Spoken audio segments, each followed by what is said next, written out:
Well, welcome tonight to all you senior parents and guardians. We're really excited to have you here. This is one of our favorite evenings because we love this process so much. So we know you all are bubbling over with excitement and enthusiasm and probably have many questions. And so we just ask that we save the questions until the end. It is a pretty rich PowerPoint presentation, and we'll try to go through some of the fine details as best we can.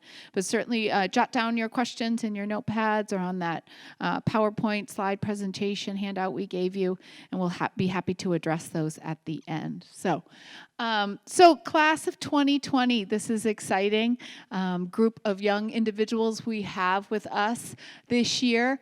We'd like to kind of go back in time to last June and talk a little bit about the class of 2019. This is just some data for you all as a reference point. It's important to note in this process, both nationally what's going on, and of course there's lots of articles out there right now this time of year, there always are, about higher ed and college admissions. We do want you to pay attention to some of that, but also focus on the data here at Bedford High School, because this tells us a lot about how colleges, in terms of reaches, targets, and safeties, are going to fit your child's profile. So in the class of 2019, we had 2,248 applications submitted, which is a very high number. We had 89% attending a four-year school. That is the highest percentage that Bedford High School has seen. It's up significantly from last year. I believe it's up about 4 or 6% from the class of 2018.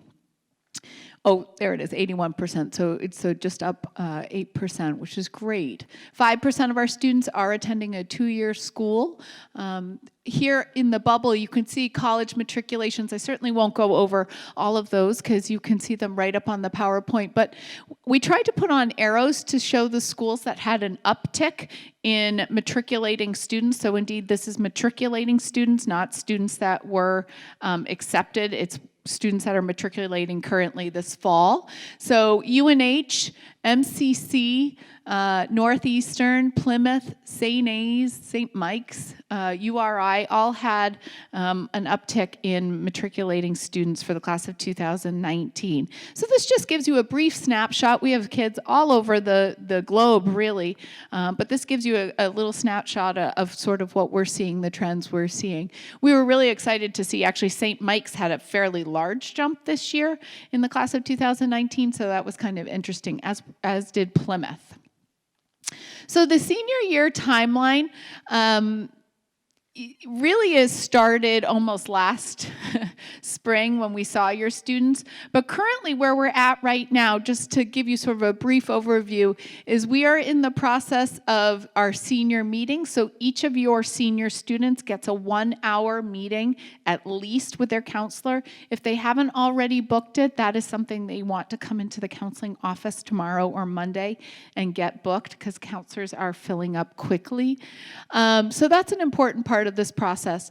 Register for your final standardized test. Perhaps it's the SAT on October 5th, I believe it is, or perhaps it's an ACT.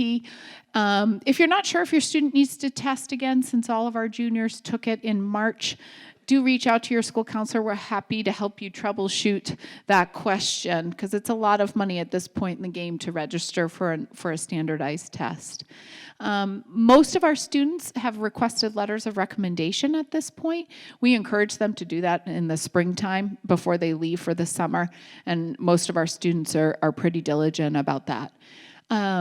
Continue visiting campuses, lots of kids traveling all over, going to look at schools, to see what schools are offering now in the fall with the whole student body there. Lots of open houses. I'm sure you all are getting lots of emails and flyers about that. We also have quite a few students who, quite a few reps, about 100 and what are we up to, Ms. Mulcahy, 40? 125 reps, and they're continuing to come in every day that come here to the high school that students can sign up through Naviance to come and visit. Tulane was here today, for example. University of Richmond I sat in on. So lots of great educational institutions come right here to Bedford High School, and if students sign up online through Naviance and get the okay from their teacher, they can go and introduce themselves, shake hands, meet those representatives. Great opportunity. Many of your students are currently applying right now through the Common App Coalition or institutional applications, so that's going on right now. They're completing their transcript requests in Naviance. They may be finishing up their college essay, although many of our students we find have written that in the summer. You all lucky people in this room get to start filling out the FAFSA come October 1st, or perhaps even the CSS profile put out by College Board, which many colleges, also private schools, also need as part of their financial aid forms. And then kids are filling out and submitting applications. Early action can be as early as October 15th for a lot of southern schools, but certainly November 1st, November 15th is UNH. December 1, those are big early action deadlines. Regular decision typically falls after the new year. In the wintertime, financial aid and scholarships are kind of the big sticking point for students. We tell them, not unlike Senior Project, this is a year-long journey for them. It's a big process. It's a marathon, not a sprint. Once they get their applications done, they take a breath, and then they dive into financial aid and scholarships. We really kick up the scholarship process with them in January. So if your students are saying, no, Mom and Dad, my counselor told me January, that is when we start really going into advisories and talking to them about our scholarship process here. Lots of money to be had both locally and nationally for students to take advantage of, but it is more of a January process.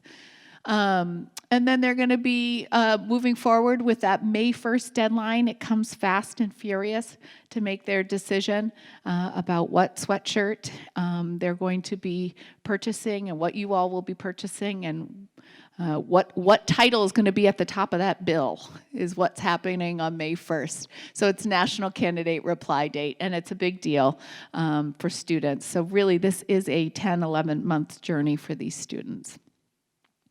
How to narrow the search. You all know all of the different tools out there. I'm sure what you're looking at up here is nothing different than you've seen or used before. Some more popular than others. Some have better features, better filters than others. We primarily use Naviance here. We're a Naviance-based school, so most of us counselors use that in our offices with students when we're doing college searches. Try each of these out and see which one works best for you and your student to see what you like. There's a lot of flashy pictures on some of these. They give real student opinions of campuses, the food, the living situations, the social scene, the academics, class size. So take a look at all those. Right now, your student is finalizing their list. They're talking to us. They're using Naviance. They're attending those campus visits and open house. They're meeting with their admissions reps. We're getting some good turnout there. And some of your students may need to be working on setting up interviews at some of the smaller private schools. They still not require necessarily, but appreciate an interview. That's not going to happen at a Northeastern or a BU or a UNH, but certainly some of your smaller schools is something you want to be considering. You've heard this multiple times from all of us and probably out in the community, the 2-2-2 approach, those 2 reaches, 2 targets, and 2 safeties. Some students apply to more, some apply to less.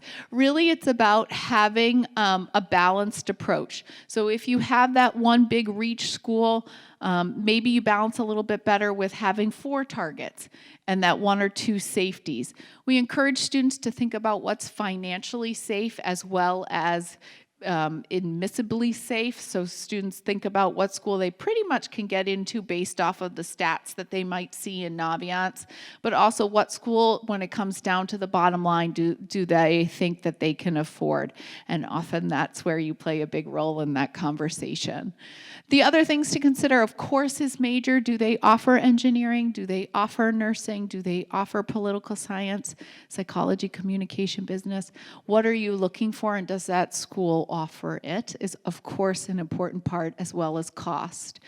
When we talk about diversifying your list, we really are encouraging students to think outside of their peer groups' conversations about what schools their peers are applying to.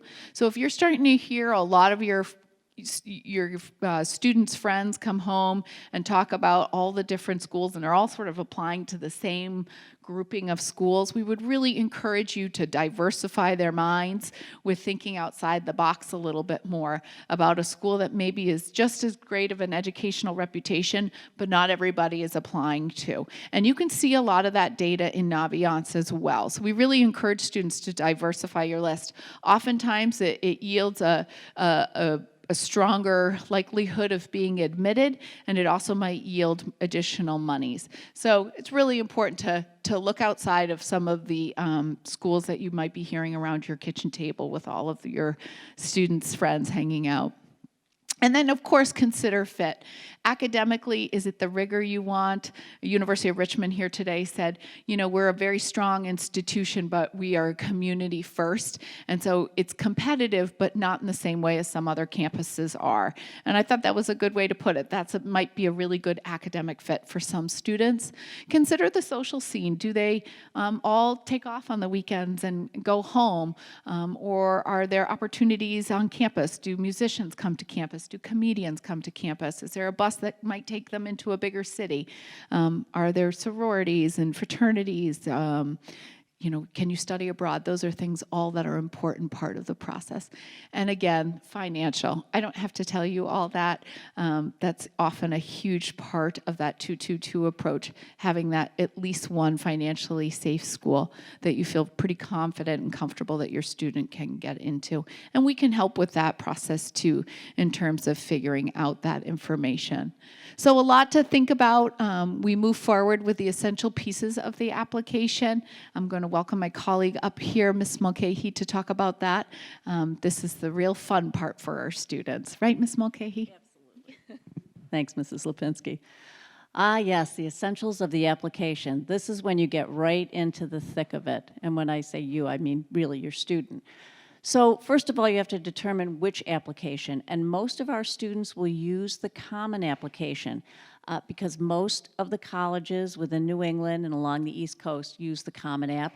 They may also use the Coalition app. Both cover the same kinds of things. It's one application that multiple schools may use, so the student only has to fill out an application once and then send it off to multiple places.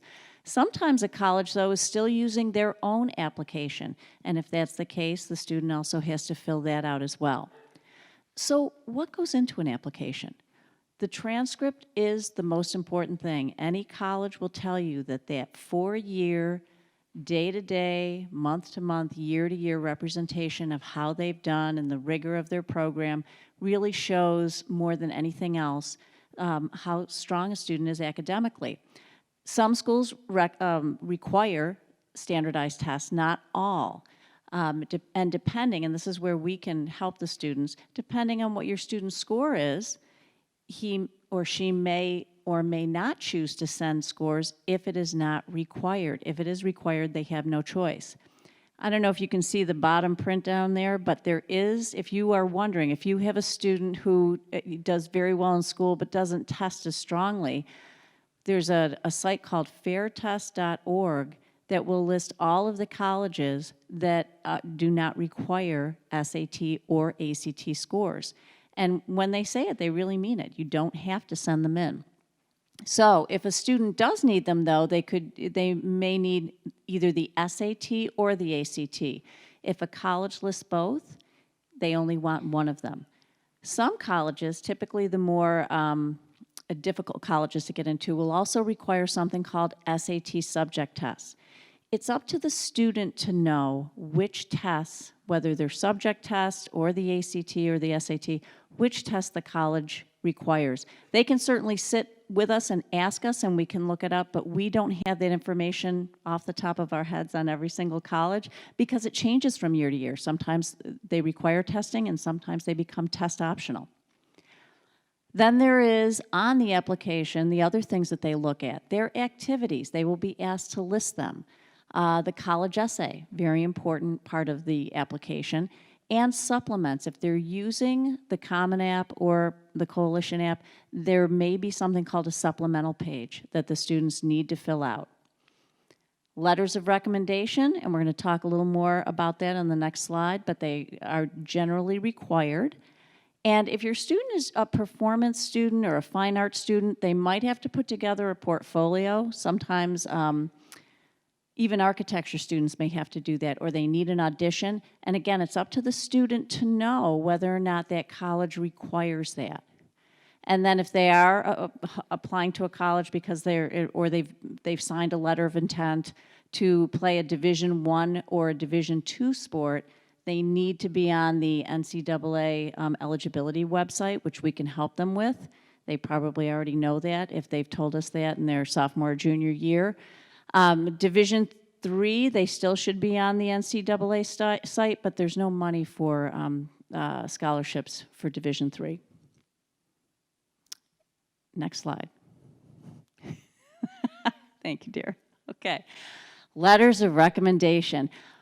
Your students probably have already asked for these. We really push this in junior year to make sure that they ask their teachers before they leave for the summer. How many? We recommend 2. Most colleges don't need more than 2 teacher recommendations. Some only want 1. And when we go to send something from Naviance, that's all we can send. If the limit is 1, that's it. So 2 teacher recommendations, and they should be, sometimes students will come to us and say, well, I have this, this employer that I have that really loves me, or I volunteer a lot at my church, and my pastor would write a letter of recommendation. And that's fine, but a college truly is looking for teacher recommendations because what they're going to do in college is academic in nature. And the teachers can talk about the type of student they are, the type of work they produce, how they are in the classroom, how much they participate, all of those things. So they should ask teachers who they've had typically in their junior year, not always. For example, if they had a teacher twice and maybe they didn't have them junior year, but they had them sophomore year and now they have them again senior year, that's a great choice. Or if they had a teacher who also has coached them every year, that's a great choice. But typically 2 from the junior year. If they have not asked them yet, all is not lost. They can still ask, and they should ask in person and then see if the teacher can accommodate them, because our teachers get asked a lot for recommendations. And then when they do that, they also, after they've asked in person, have to go into Naviance, which we go over with them. There's a place in Naviance, if you look up at the top, that says letters of recommendation. It's under, not colleges I'm thinking about, colleges I'm applying to at this point. And they have to go in and follow up in Naviance with an email to that teacher. And the reason they have to do that is, even though they've asked in person, the teacher has to be able to get into their account to upload the letter. So the only way they can do that is when the student invites them through that email. So that's the letter of recommendation process. Now, the types of admission. I'm sure your students are talking about deadlines. Hopefully they are, because their deadlines are theirs. They have to know what their deadlines are. And a lot of it depends on what application deadline they're working on. Not all colleges have each one of these. They may have 1 or 2 of them. For example, one college may have an early action and regular decision. Another will have early decision and regular decision. Some will only be rolling. What do they all mean? Early action means that your son or daughter will apply early, before the regular decision deadline. And if they do that, they will find out early. They'll be accepted, or hear that they're not accepted, but if they're accepted, they find that out early too. But it is non-binding, which means they do not have to attend that college. They can wait and get all of their other responses, and then by May 1st, they have to make a decision. Early decision is binding. It is, if they decide that they're going to apply to a college early decision, they can only choose one. They can't apply to multiple colleges this way. And if they find out that they have, in fact, been accepted, their process is over. They are done. We can't send anything else out on them, and they will go to that college. So it's a big decision. And typically it's made by students if they know that that is their be-all, end-all college. Most students don't. It's a very small percentage of students that apply early decision, but this is something that they should come and talk to their school counselor about, well, obviously, as well as you guys, because we all sign something. Parents sign something, students sign something, counselors sign something. Regular decision, just what it says. You apply by the regular date, and you get an answer when that college puts out all of their regular dates. Some colleges wait until March or April for those regular dates. Some do it right along. And then there's rolling admission, which means that you can apply at any point. They will take your application at any point, and usually somewhere between 6 and 8 weeks later, you will hear what the decision is. And then that last one, restrictive early action, it is very rare. It's for some of the most selective colleges like Harvard, I want to say Princeton, Yale.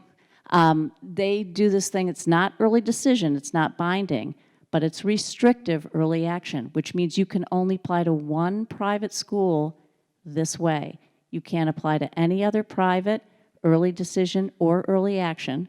But if you wanted to apply to a public school early decision, early action, you could do that. But with privates, it's the only one. So those are all the types of ways to apply. So who submits what? This is the important part. Students are in charge of their applications. Just because they put something in Naviance, that is not their application. They actually have to submit an application through Common App or Coalition or to the individual institution. So that is the student's responsibility. The request for scores, if they have to send any kind of standardized test scores, also lies with the student because they have to contact College Board or ACT to have those scores sent. And for both those pieces, both the application and the test scores, each time you do it, it costs money. Cha-ching. So know that that's coming. And then finally, the piece that is school-related, the transcripts, the letters of recommendation, anything that the college wants that's from the high school, that's sent by the counselor via Naviance. And that's why it's important for the student to put information into Naviance. Until they do that, we have no idea what their plan is. Okay, so with that, I'm turning it over to our Naviance expert, Mrs. Jacques.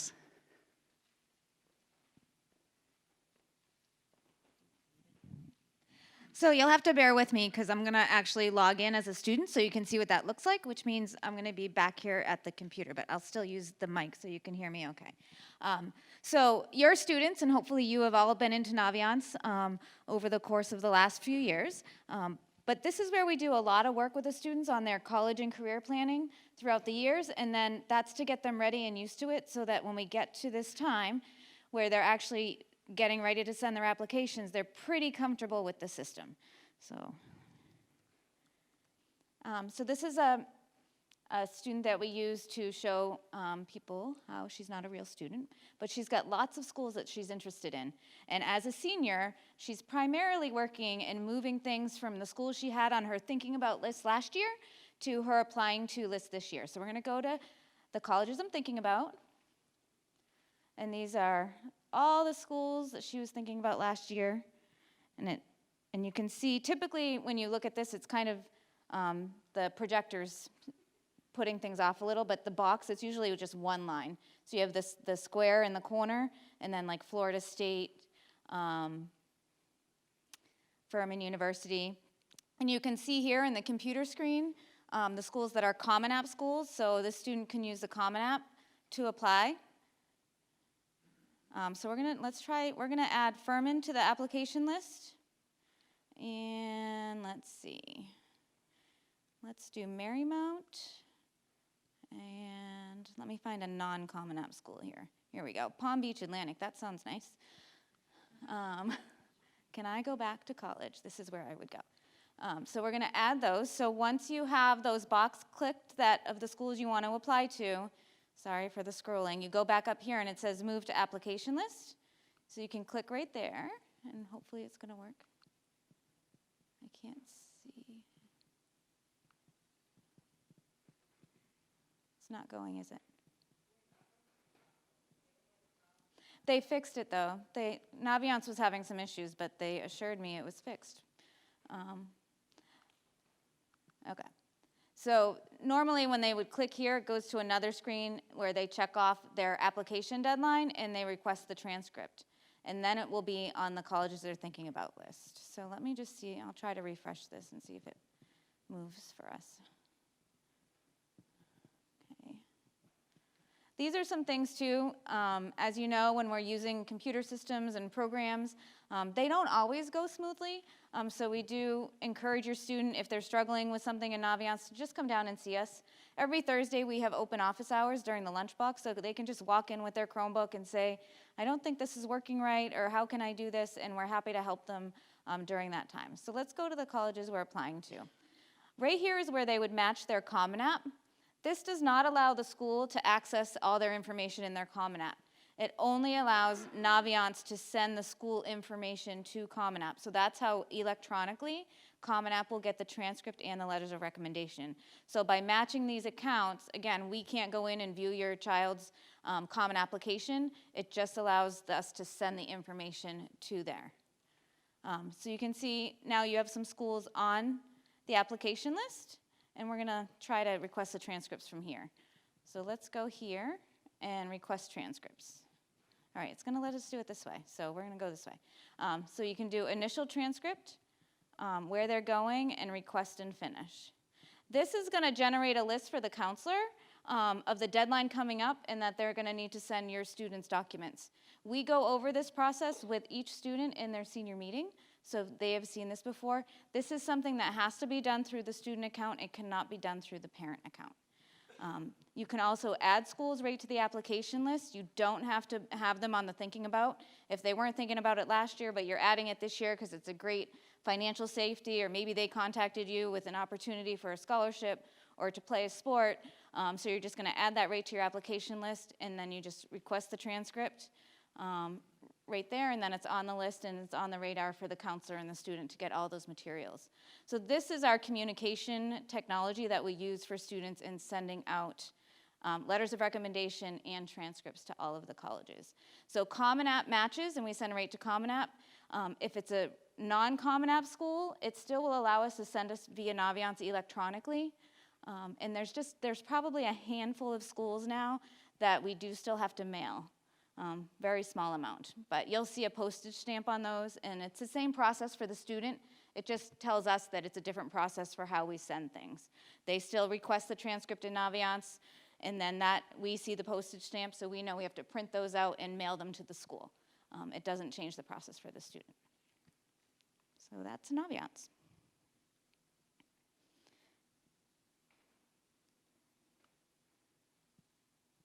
And yes, I'm going to hand it over to Ms. Bennett to wrap things up for us.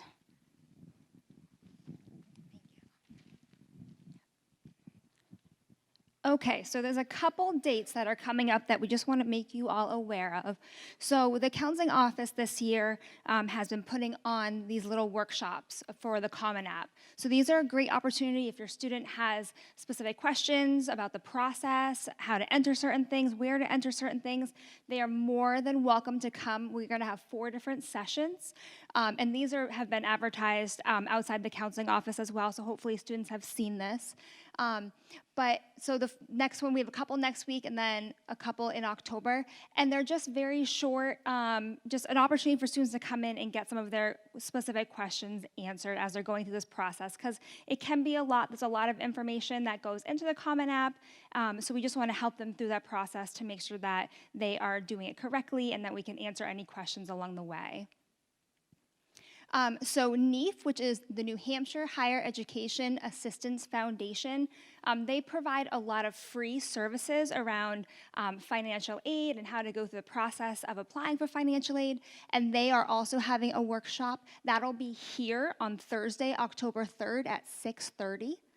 So you are more than welcome to come to that as well. They're going to be answering questions that night. They're going to be going through the process for you all in terms of the financial aid piece of the college process. So just a few things to take away from tonight to kind of wrap things up. So we talk about the 2-2-2 approach, and we just want to make sure that that is in the back of your minds as well. We talk to your students about that, but you want to make sure that that your student has a very diverse list, that they have hit all those points so that they're not just applying to all reach schools, but they have some schools that they are exceeding in terms of what the school is looking for. And along those lines comes the financial aspect as well. So we want to make sure that where the students are applying to is realistic, both academically and financially for your families. Paying attention to deadlines, we really talk to the students a lot about this, and we remind them that the process is theirs, so the deadlines are theirs, but we are here to support them through that. But they need to be mindful of when those deadlines are coming up so that they can let their counselor know so that we can send the documents that we need to from our end. So again, couple save the date items is that night that NEAF will be here, 6:30 on October 3rd. And then there is also a college fair next week, September 25th at Trinity High School. That's a really good opportunity for students to see a lot of different schools in one setting. They can go around, talk to some different reps, and they're all in one place at the same time, which is really helpful. And then you can always contact the counselor if you have specific questions. Encourage your students to come in and ask us questions as well. A lot of them have already scheduled or had their senior meetings. That's a really good time for them to come in with questions about the process or whatever it may be. But feel free to also reach out to the counselor as well. Get familiar with Naviance. Your students are spending a lot of time in there over the next several months, and it's good for you to be able to see kind of what they're looking at and see what their plans are through Naviance as well. And you can always follow us we have all social media platforms, BHS Counseling, and we post a lot of things like tonight's event and other events that we put on so that you're getting the information that you may not be seeing because it's plastered around the hallways. And then we're going to open up to questions. So just really quickly, the handout that we gave you has the PowerPoint on it. I just want to mention quickly on the back side of that, you'll see directions. These are directions in Naviance. For those of you who have a parent account, we do ask parents and love for parents to complete what's called the parent brag sheet. We work a lot with your students and we meet with them, and they are wonderful. I can always talk very highly of all the Bedford students. I've been here 12 years. You guys have amazing kids. They've done amazing things. And the thing is, they're really humble, right? So sometimes they meet with us and they don't even mention half of the great things they've done. So we ask for your help in that, and it gives you an opportunity to tell us maybe some of those things they're doing outside of school that are really awesome that they might not have mentioned, and so that allows us to include it in their letter of recommendation. So those directions are how to get there in your parent account. And again, it's only for the counselor's eyes. Even your student can't see what you write. So unless you want to share it with them. It's only for the counselor to see, and they read that and include that in the letter. So definitely take a look at that. Okay, so thank you so much. Like I said, we're going to kind of spread out, and I'll put the screen back up that has the letters of the alphabet for who your counselor is. If you have a specific question, please feel free to come down. We're happy to help and answer those for you. So thank you very much. Have a great night.